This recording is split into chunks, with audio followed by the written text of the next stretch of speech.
বিয়ের ৩৮ বছর পর স্ত্রীকে তালাক দিয়ে ২২ বছরের এক তরুণীকে বিয়ে করেছেন একজন পুরুষ।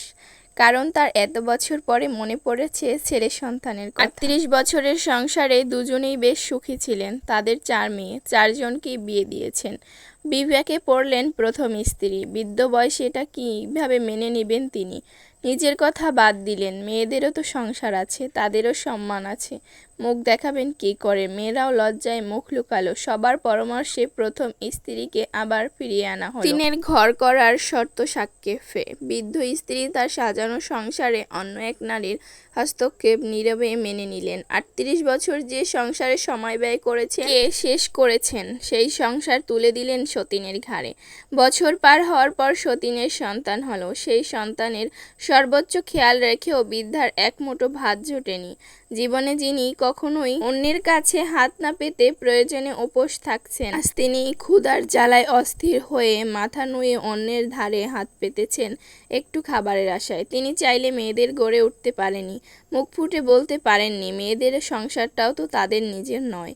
তারা চাইলে জোর খাটিয়ে নিজের মাকে রাখতে পারবে না। তাছাড়া সমাজ বলে একটা কথা আছে, স্বামী বেঁচে থাকতে মেয়ের ঘরে থাকাটা বেখাপ্পা। যৌবনের রঙিন সময় বৃদ্ধা কি বুঝেছিলেন এই ভবিষ্যতে তার জীবনে কি হবে, কি করুণ এক নিয়তি অপেক্ষা করেছে? যদি বুঝতেন তবে কি এই সংসারটাকে নিজের ভেবে এত সুন্দর করে সাজাতেন? ছেলেহীন সংসারে ৪টি মেয়ে নিয়ে সন্তুষ্ট থাকা স্বামীকে দেখে কখনো কি ভেবেছিলেন এই মানুষটিও একদিন বদলাতে পারে?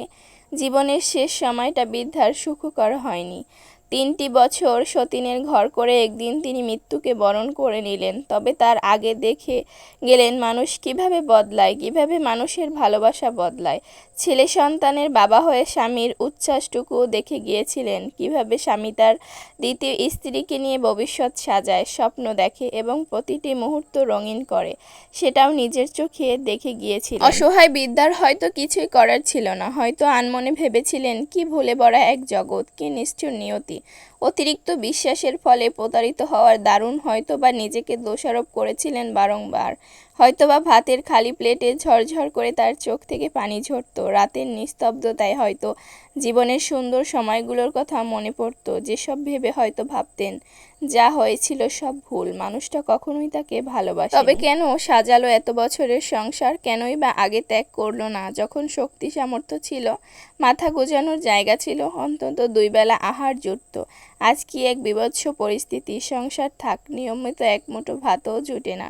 মৃত্যুর আগে এই নারী তার সংসার হারালেন, স্বামীকে হারালেন, পা ভাঙা টেনে টেনে গাধার মতো সতীনের ঘরে কাজ করলেন, কিন্তু বিনিময়ে একটু খাবারও পেলেন না। তিনি পরিশ্রম করেছিলেন, তবে মারা গেলেন ব্যর্থ হয়ে। প্রমাণ হলো যে তার পুরো জীবনটাই ভুলে পরিপূর্ণ। আহারে জীবন, আহারে ভাগ্য, ভাবতেই অবাক লাগে। প্রতারণা করা মানুষগুলো একদিন ভালোবেসেছিল, নিজের সবটুকু উজাড় করে দিয়েছিল, নিজের জন্য তার জায়গা করে নিয়েছিল বিশ্বাসের চরম মাত্রা। মানুষ বদলায়, প্রতিটা মুহূর্তেই মানুষের ভালোবাসাও বদলায়। আজ বিশ্বাসের শিকড়ে যে জড়িয়ে আছে, ভবিষ্যতে সেও প্রতারণা করবে না এর কোনো নিশ্চয়তা নেই।